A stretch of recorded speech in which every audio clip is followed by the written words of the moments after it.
오늘 함께 나눌 하나님 말씀은 디모데전서 1장 12절부터 20절까지입니다.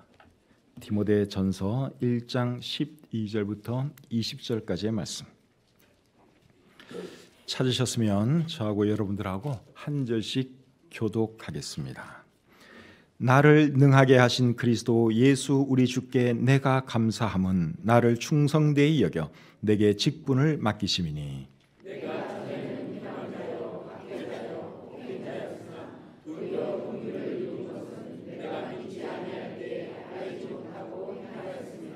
우리 주의 은혜가 그리스도 예수 안에 있는 믿음과 사랑과 함께 넘치도록 풍성하였도다.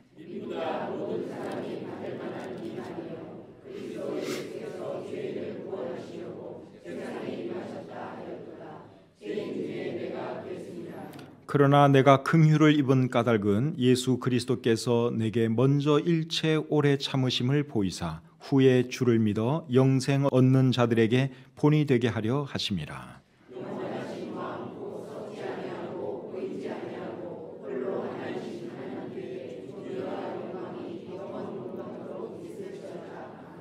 아들 디모데야, 내가 네게 이 교훈으로서 명하노니 전에 너를 지도한 예언을 따라 그것으로 선한 싸움을 싸우며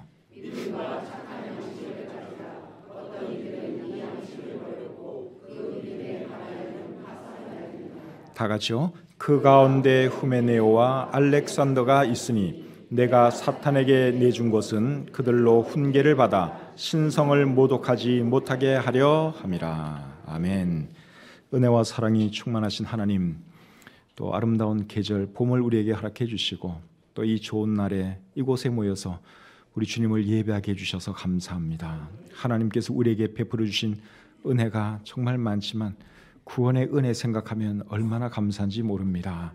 영원히 죽을 수밖에 없었던 죄인들이었지만 하나님께서 사랑과 은혜를 베푸셔서 우리로 하여금 죄 없는 자 되게 하시고 또 하나님의 자녀 삼아주신 것 참 감사합니다.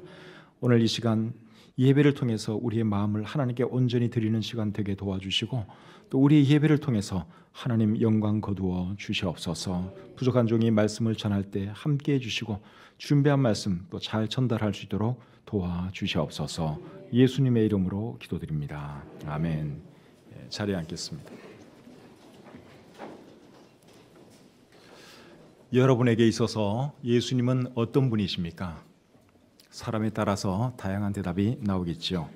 사도 바울에게 있어서 예수님은 어떤 분이었는가 하면 그를 능하게 하는 분이었습니다. 12절을 보시면 사도 바울이 이렇게 말을 합니다. 나를 능하게 하신 그리스도 예수 우리 주께 내가 감사함은. 여기 보시면 우리 주님을 바울은 어떻게 표현했는가 하면 나를 능하게 하신 분이라고 표현하고 있습니다. 사도 바울이 사역하던 시대에는 거짓 교사들, 이단들이 참 많이 활동하고 있었습니다. 그런 시대에 사역하는 것은 결코 쉬운 일이 아니죠. 그런데도 사도 바울은 사역을 훌륭하게 잘 감당했습니다. 사도 바울이 그렇게 할 수 있었던 비결이 무엇일까요? 그것은 사도 바울이 특별한 사람이라서가 아니라 예수 그리스도께서 그에게 능력을 주셨기 때문입니다. 그래서 사도 바울이 12절에서 하는 말이 나를 능하게 하신 그리스도 예수 우리 주님이라고 말씀하고 있는 것이죠. 고린도후서 12장 8절과 9절에서 사도 바울은 이런 말을 합니다. 고린도후서 12장 8절 9절입니다. 이것이 내게서 떠나가게 하기 위하여 내가 3번 주께 간구하였더니 나에게 이르시기를 내 은혜가 네게 족하도다. 이는 내 능력이 약한 데서 온전하여 짐이라 하신지라. 그러므로 도리어 크게 기뻐함으로 나의 여러 약한 것들에 대하여 자랑하리니 이는 그리스도의 능력이 내게 머물게 하려 함이라. 사도 바울에게는 약점이 있었습니다. 육체적인 어떤 가시가 그에게 있었습니다. 그 가시를 제거해달라고 바울은 하나님께 3번 간절히 기도했습니다. 그런데 하나님께서 그 기도를 들어주시지 아니하셨죠. 기도 들어주시지 않으면서 어떤 응답을 주셨는가 하면 내 은혜가 네게 족하도다. 이는 내 능력이 약한 데서 온전하여 짐이라 하는 응답을 주셨습니다. 이게 무슨 말인가 하면 네가 약점이 있어야지 나를 의지하게 되고 나를 의지할 때 네가 강할 수 있다. 그러한 말씀이에요. 그래서 사도 바울은 그 약점 때문에 하나님을 의지하는 사람이 되었고, 하나님을 의지했기 때문에 그는 그 어느 누구보다도 강한 하나님의 사람이 될 수 있었습니다. 그 다음 절도 계속 읽어보겠습니다. 고린도서 12장 10절입니다. 그러므로 내가 그리스도를 위하여 약한 것들과 능욕과 궁핍과 박해와 공고를 기뻐하노니 이는 내가 약한 그때에 강함이라. 내가 약한 그때에 강함이라고 말씀하고 있습니다. 사람은 가진 것이 많고 강하다고 생각되면 주님 의지 안 합니다. 그런데 나는 가난하고 능력도 없고 정말 나는 부족한 사람이다, 이렇게 생각하면 하나님을 의지할 수밖에 없지요. 그래서 하나님을 의지할 때 거기서 능력이 나오고 힘이 나온다는 것입니다. 성도님 여러분, 여러분 강한 사람이 되기를 원하십니까? 그러면은 여러분의 모든 것 다 내려놓고 주님을 의지하시기를 바랍니다. 주님을 의지하는 사람보다 더 강한 사람은 이 세상에 없습니다. 여러분, 어느 누가 주님을 의지하는 그 사람을 이길 수가 있겠어요? 그래서 이 세상에서 제일 강한 사람은 누구냐? 하나님의 능력 덧입고 사는 사람, 주님 바라보고 사는 사람, 그 사람이 제일 강한 사람인 줄 믿습니다. 저는 여러분들 모두가 정말 주님을 의지함으로 그 어느 누구보다도 강한 하나님의 사람들이 되었으면 좋겠습니다. 사도 바울이 그래서 강한 그리스도인이었습니다. 12절을 계속 보면 사도 바울은 예수님에 대해서 어떤 말을 하는가 하면, 어떤 마음을 가지고 있었는가 하면 감사하는 마음을 가지고 있었습니다. 우리 12절 말씀 같이 한번 읽어보겠습니다. 본문 12절입니다.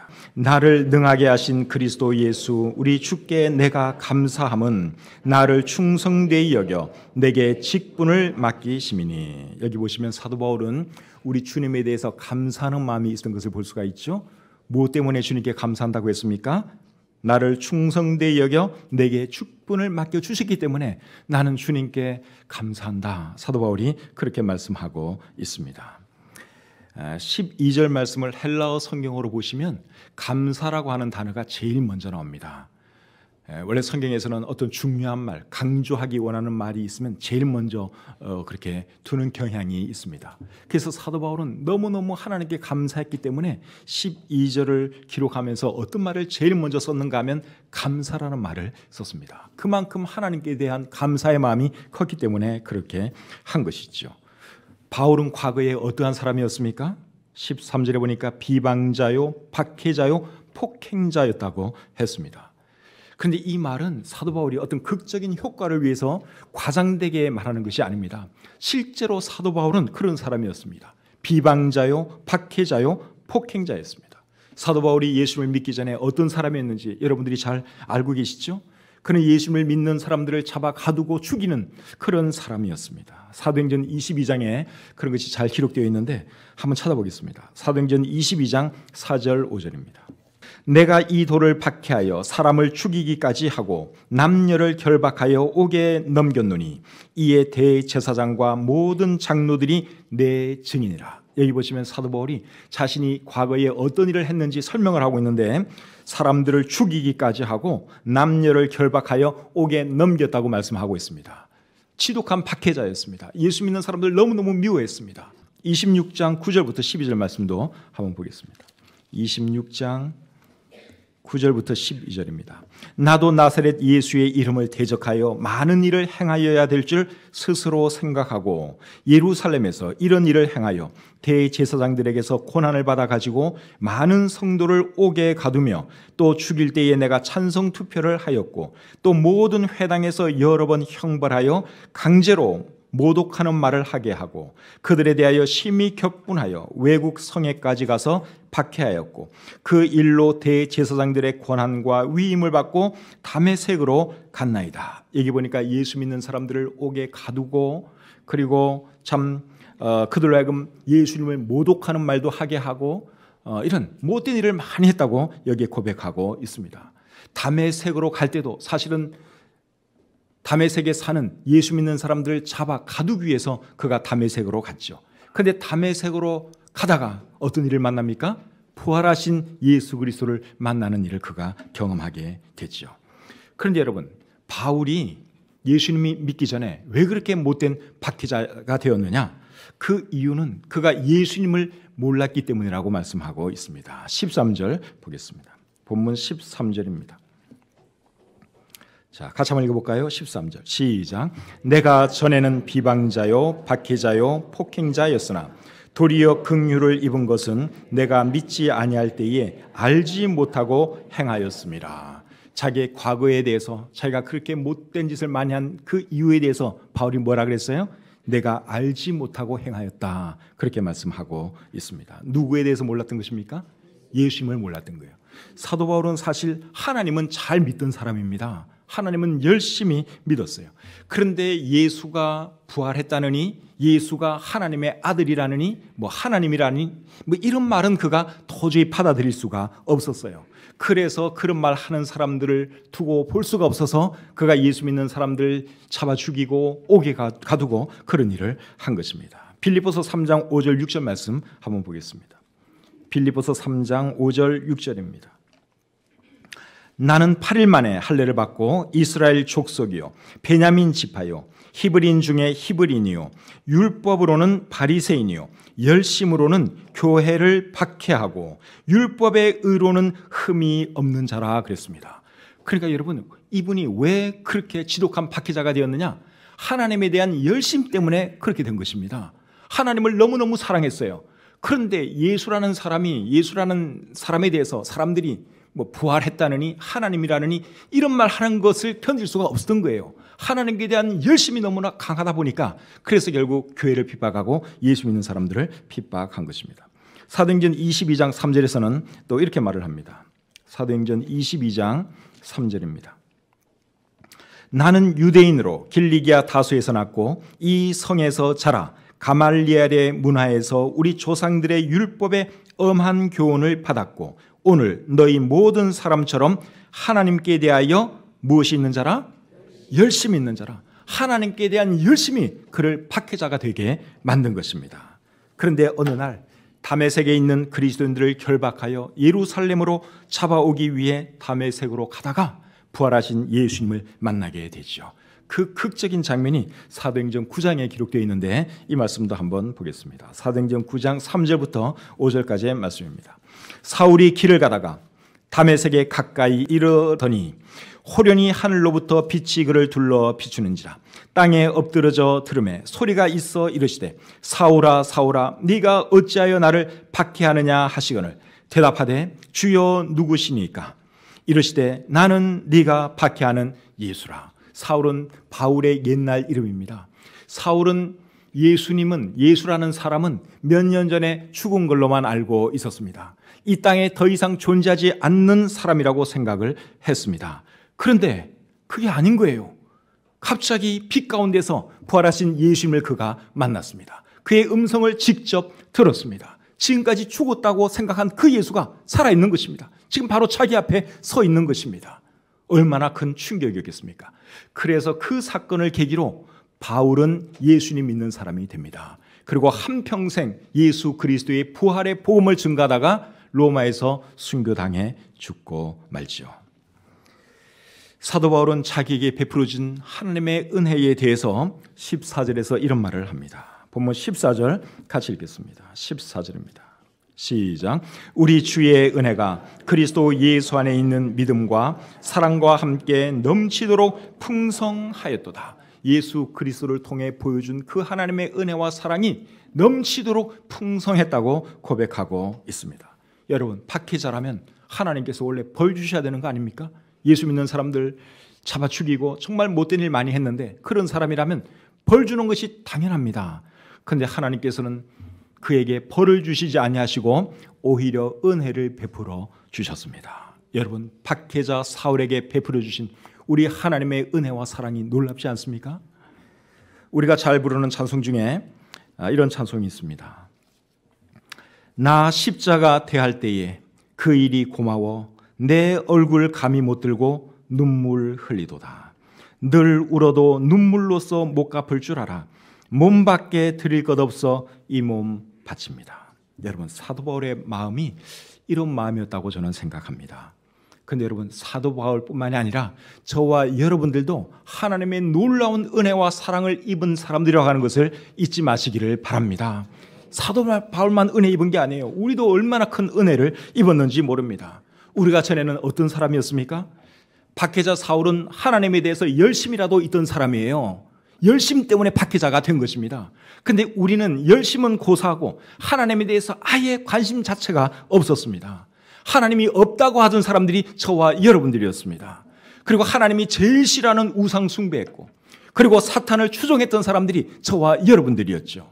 에베소서 2장 2절과 3절을 보시면 우리들의 과거 모습에 대해서 잘 보여주고 있습니다. 제가 한번 읽어드리겠습니다. 에베소서 2장 2절 3절입니다. 그때에 너희는 그 가운데서 행하여 이 세상 풍조를 따르고 공중의 권세 잡은 자를 따랐으니 곧 지금 불순종의 아들들 가운데서 역사하는 영이라. 전에는 우리도 다 그 가운데서 우리 육체의 욕심을 따라 지내며 육체와 마음에 원하는 것을 하여 다른 이들과 같이 본질상 진노의 자녀이었더니, 여기 보시니까 우리가 과거에 어떤 사람들이었어요? 우리는 하나님을 대적하던 사람들이었습니다. 우리의 정욕을 따라 죄 지으면서 살아가던 사람들이었습니다. 그런 우리들은 영원히 멸망당할 수밖에 없는 그런 사람들이었습니다. 그런데 하나님께서 우리에게 놀라운 사랑을 보여주셨죠. 에베소서 2장 4절부터 6절까지의 말씀 계속 읽어보겠습니다. 긍휼이 풍성하신 하나님이 우리를 사랑하신 그 큰 사랑을 인하여 허물로 죽은 우리를 그리스도와 함께 살리셨고 너희는 은혜로 구원을 받은 것이라. 또 함께 일으키사 그리스도 예수 안에서 함께 하늘에 앉히시니, 함께 하늘에 앉히셨다고 여기 말씀하고 있습니다. 하나님께서 우리에게 큰 사랑과 은혜를 베풀어 주신 것이죠. 그래서 우리의 모든 죄 용서해 주시고 우리의 영혼을 살려주시고 우리 주님과 함께 하늘에서 영원히 살 수 있는 그런 축복과 특권을 허락해 주셨습니다. 이 은혜와 사랑을 생각하면 여러분 얼마나 감사한지 모릅니다. 그렇기 때문에 제가 조금 전에 읽어드린 그 찬송가 가사가 바울의 마음일 뿐만 아니라 저와 여러분들의 마음이기도 하죠. 다시 한번 읽어드려 볼까요? 나 십자가 대할 때에 그 일이 고마워 내 얼굴 감히 못 들고 눈물 흘리도다. 늘 울어도 눈물로서 못 갚을 줄 알아 문 밖에 드릴 것 없어 이 몸 바칩니다. 여러분 하나님의 은혜 늘 감사하면서 살아가시는 저와 여러분들이 되시기를 바랍니다. 계속해서 본문을 보시면 사도 바울은 15절에서 이런 말을 합니다. 15절 말씀 보겠습니다. 자, 같이 읽죠. 시작.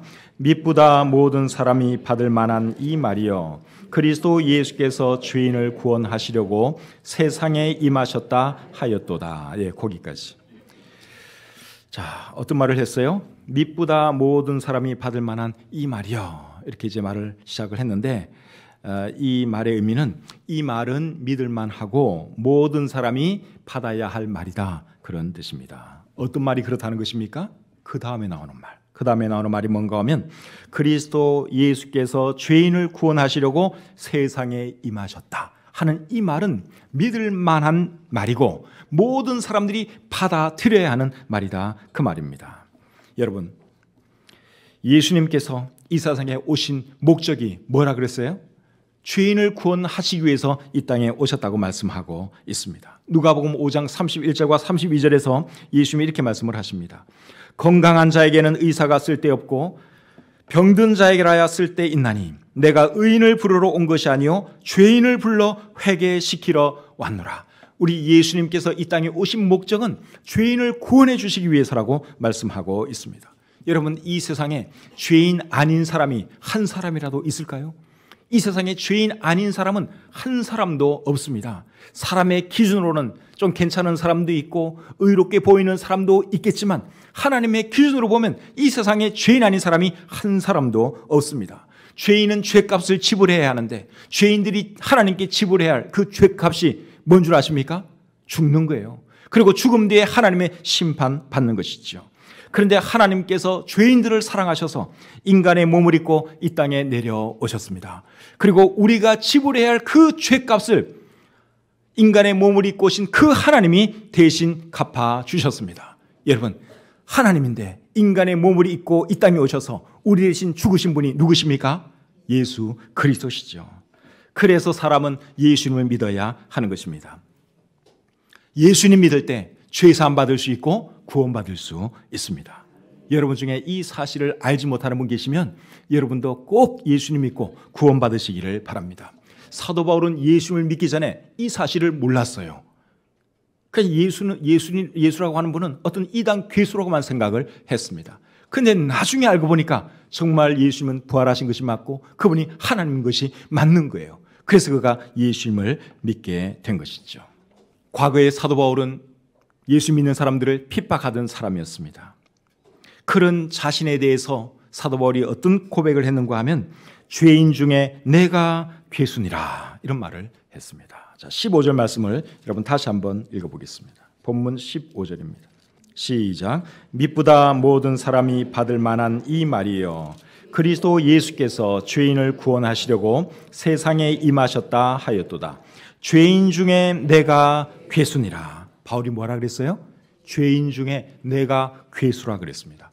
근데 이 말은 여러분 과거형이 아니라 현재형이에요. 내가 죄인 중에 괴수입니다. 현재형으로 말을 했습니다. 과거에는 물론 죄인 중에 괴수라고 괴수였지요. 못된 짓 많이 했으니까 죄인 중에 괴수였다. 그렇게 말하면 충분히 이해됩니다. 그런데 지금은 더 이상 죄인 중에 괴수는 아니잖아요. 하나님을 위해서 얼마나 좋은 일을 많이 하고 있습니까? 그런데도 사도 바울은 죄인 중에 괴수라고 현재형을 써서 그렇게 고백했습니다. 그 이유가 뭘까요? 자신의 과거를 회상하면서 더 실감나게 전달하기 위해서 이렇게 현재형으로 표현한 것입니다. 로마서 7장 24절에서 바울이 한 말도 그런 차원으로 우리가 이해할 수 있습니다. 로마서 7장 24절에 사도 바울이 이렇게 말을 했습니다. 오호라 나는 공고한 사람이로다. 이 사망의 몸에서 누가 나를 건져내라. 이것도 현재형이에요. 현재형이기 때문에 어떤 사람들은 사도 바울이 어떤 성화의 과정에서 겪는 그런 고통이라고 생각을 합니다. 근데 저는 그렇게 생각이 들지 않고 그 표현도 역시 과거의 자신을 돌아보면서 더 실감나게 하기 위해서 현재형으로 표현했다고 생각을 합니다. 그래서 오늘 이 본문에 나오는 죄인 중에 내가 괴순이라 하는 이 말도 이제 그런 차원입니다. 지금 죄인 중에 괴수는 아니죠. 지금은 더 이상 그런 사람 아닙니다. 그러나 과거에는 자기가 그런 사람이었기 때문에 이것을 실감나게 전달하려고 현재형을 써서 그렇게 표현한 것이죠. 그리고 그런 사울을 구원해 주신 것은 전적으로 하나님의 은혜였습니다. 사도 바울은 하나님께서 자기를 은혜로 구원해 주신 이유에 대해서 16절에서 이런 말을 합니다. 본문 16절 또 같이 읽어보겠습니다. 16절입니다. 시작. 그러나 내가 긍휼을 입은 까닭은 예수 그리스도께서 내게 먼저 일체 오래 참으심을 보이사 후에 주를 믿어 영생 얻는 자들에게 본이 되게 하려 하심이라. 16절 말씀의 의미가 뭔가 하면 나 같은 죄인도 용서받고 구원받았으면 용서받지 못할 죄인이 없다. 용서받지 못할 사람이 없다. 그러한 뜻입니다. 그것을 보여주기 위해서 하나님은 자기 같은 죄인 괴수를 불러서 구원해 주셨다는 것입니다. 여러분, 우리 하나님은 아무리 큰 죄를 지어도 용서해 주시는 분이십니다. 그거 여러분 믿으시죠? 사람을 죽였다 해도 하나님 그 사람의 죄 용서해 주실 수 있습니다. 그런데 딱 한 가지 죄에 대해서는 하나님이 용서해 주시지 않습니다. 그 죄가 뭔 줄 아십니까? 그 죄는 성령을 거역한 죄입니다. 성령을 거역한 죄. 그 말씀이 마태복음 12장 31절과 32절에 기록되어 있습니다. 한번 읽어볼까요? 마태복음 12장 31절 32절입니다. 그러므로 내가 너희에게 이르노니 사람에 대한 모든 죄와 모독은 사하심을 얻되 성령을 모독하는 것은 사하심을 얻지 못하겠고 또 누구든지 말로 인자를 거역하면 사하심을 얻되 누구든지 말로 성령을 거역하면 이 세상과 오는 세상에서도 사하심을 얻지 못하리라. 가장 큰 죄가 무엇입니까? 하나님이 절대로 용서해 주실 수 없는 죄. 그 죄가 뭔가 하면 성령을 거역하는 죄. 성령을 거역하는 죄는 결국 무슨 죄와 마찬가지인가 하면 예수님을 믿지 않는 죄와 마찬가지입니다. 성령께서 예수님을 믿도록 마음속에서 역사하시는데 그 역사를 거부하면 그 사람 구원받을 수가 없습니다. 하나님께서 그 사람의 죄 용서해 주실 수가 없습니다. 그래서 하나님께서 구원받도록 마음에 역사하시면 누구라도 예수님을 받아들여야 하는 것이죠. 사랑하는 여러분, 여러분들은 예수님을 영접하고 구원 받으셨습니까? 구원 받으셨습니까? 구원 받으셨으면 여러분 정말 하나님께 감사하면서 늘 하나님께 영광 드리는 그러한 삶을 살아가시기를 바랍니다. 사도 바울이 그런 삶을 살아갔지요. 17절 말씀 같이 한번 보겠습니다. 본문 17절입니다. 자, 같이 읽겠습니다. 시작. 영원하신 왕 곧 썩지 아니하고 보이지 아니하고 홀라 하나이신 하나님께 존귀와 영광이 영원 무궁하도록 있을지어다. 아멘. 하나님의 그 은혜를 생각하니까 사도 바울이 너무너무 감사했어요. 그래서 하나님께 찬양과 영광을 돌렸습니다. 여러분 중에 아직 구원받지 못한 분 계시면 여러분도 꼭 예수님을 영접하시고 구원받으시기를 바랍니다. 하나님께서 은혜 베풀어 주실 때, 이 구원의 때에 여러분이 예수를 믿으셔야 합니다. 이제 18절부터 보시면 다시 사도 바울이 디모데에게 권면하는 말로 이어지는 것을 우리가 볼 수 있습니다. 18절과 19절 상반절 한번 보겠습니다. 18절과 19절 상반절. 아들 디모데야, 내가 네게 이 교훈으로서 명하노니 전에 너를 지도한 예언을 따라 그것으로 선한 싸움을 싸우며 믿음과 착한 양심을 가지라. 이 말씀을 보니까 사도 바울은 바울에게 두 가지를 권면하고 있습니다. 첫 번째는 무엇입니까? 선한 싸움을 싸우라 하는 것이고, 두 번째는 믿음과 착한 양심을 가지라 하는 것이죠. 왜 바울이 디모데에게 이런 말을 하는가 하면 디모데가 사역하고 있는 에베소에는 거짓 교사들, 이단들이 참 많았습니다. 그래서 디모데는 그들과 영적인 전쟁을 할 수밖에 없었어요. 그래서 바울이 하는 말이 선한 싸움을 싸우라는 것입니다. 그들 두려워하지 말고 네가 그들과 맞서 싸우라는 것입니다. 영적으로 이기라는 것입니다. 그리고 거짓 교사들, 이단들의 문제가 뭐였는가 하면 그들이 믿음과 착한 양심을 버린 것이 그들의 문제였습니다. 19절 하반절을 보겠습니다. 19절 하반절. 어떤 이들은 이 양심을 버렸고 그 믿음에 관하여는 파선하였느니라. 여기 어떤 이들은 거짓 교사들, 이단들을 말하는 거예요. 그래서 이 이단들은 뭐가 문제였는가 하면 믿음과 착한 양심을 버린 것이 그들의 문제였습니다. 오늘날의 이단도 다른 게 문제가 아니에요. 그게 문제입니다. 믿음 버리고 착한 양심 버린 것이 오늘날의 이단들의 문제이기도 합니다. 기독교 계통의 이단 교주들 보면 한때는 다 나름대로 정통교회에서 신앙생활 잘 하던 사람들이었습니다. 그런데 어느 순간 자기가 재림 예수라 그러면서 이제 이단의 괴수가 됐죠. 그런데 그들의 문제가 뭔가 하면 믿음과 착한 양심을 버렸기 때문에 그렇게 되는 것입니다. 그러니까 믿음과 착한 양심, 이 두 개 중에서 하나라도 그냥 가지고 있으면 이단까지는 안 됩니다. 예를 들어서 믿음은 버려도 착한 양심이라도 가지고 있으면 그 사람은 이단의 교주 되지 않죠. 자기 양심이 괴로운데, 자기가 재림 예수 아닌 거 자기가 잘 아는데 자기 양심을 속이고 그러면 안 되잖아요. 종교를 바꿀 수는 있겠죠, 믿음을 버리면. 그런데 이단까지는 되지 않습니다. 그런데 믿음 버리고 착한 양심 버리면 사람이 이단도 될 수 있고 이단보다 더한 사람도 될 수가 있는 것입니다. 그래서 우리 그리스도인들에게는 이 두 가지가 정말 중요해요. 믿음과 그다음에 또 뭐요? 착한 양심.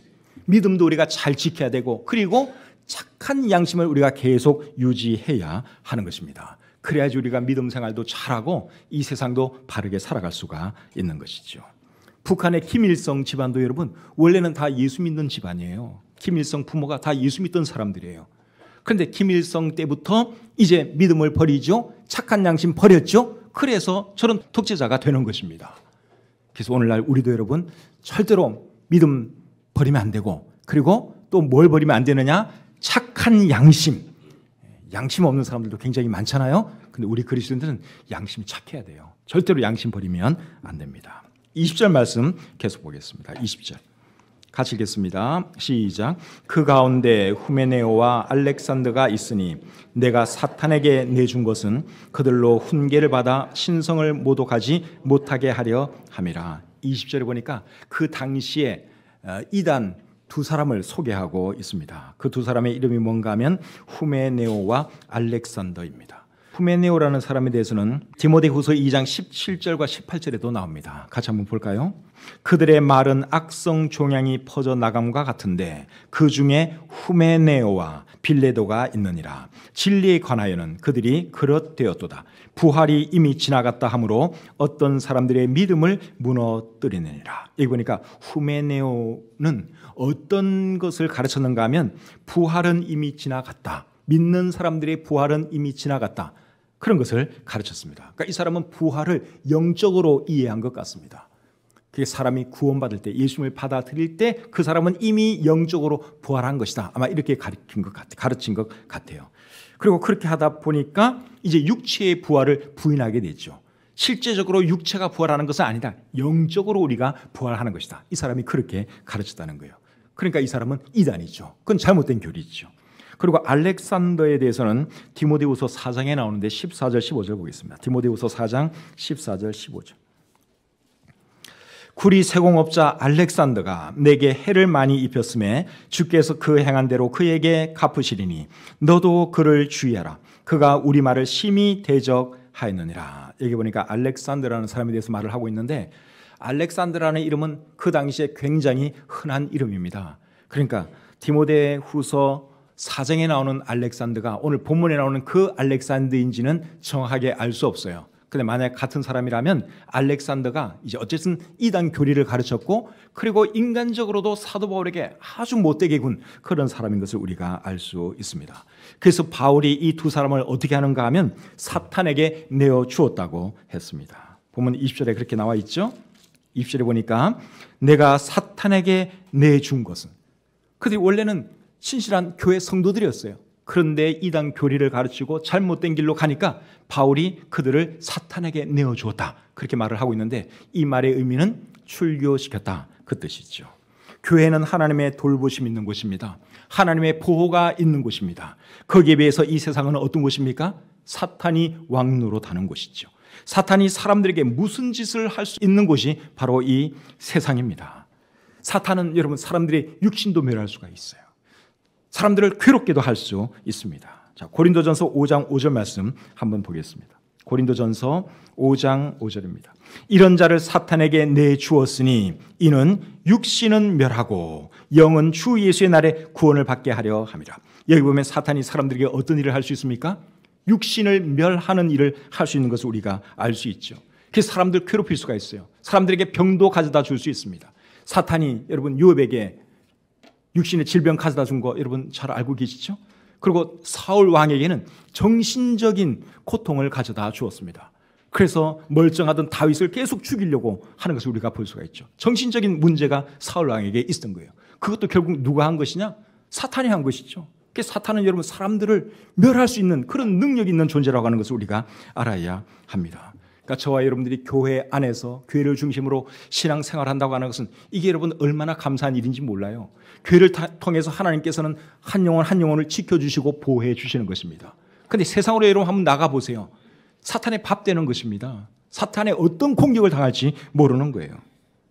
그런데 바울이 후메네오와 알렉산더를 사탄에게 내어준 이유가 뭔가 하면 이 사람들이 미워서가 아니라 그들로 훈계를 받아 신성을 모독하지 못하게 하려 함이라, 그렇게 얘기 말씀하고 있죠. 다시 말하면 그들이 회개하고 돌아오도록 하기 위해서 일단은 출교시켰다, 그 말입니다. 디모데후서 2장 25절과 26절에는 이렇게 기록이 되어 있습니다. 디모데후서 2장 25절 26절입니다.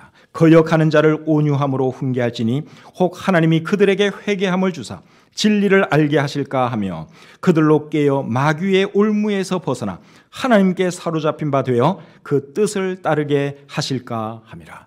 그래서 여러분 사도 바울이 이 두 사람을 치리하고 출교시킨 그 이유는 이 사람들 다시 회개하고 돌아오도록 하기 위해서 그렇게 한 것입니다. 오늘날에도 이단이 정말 많습니다.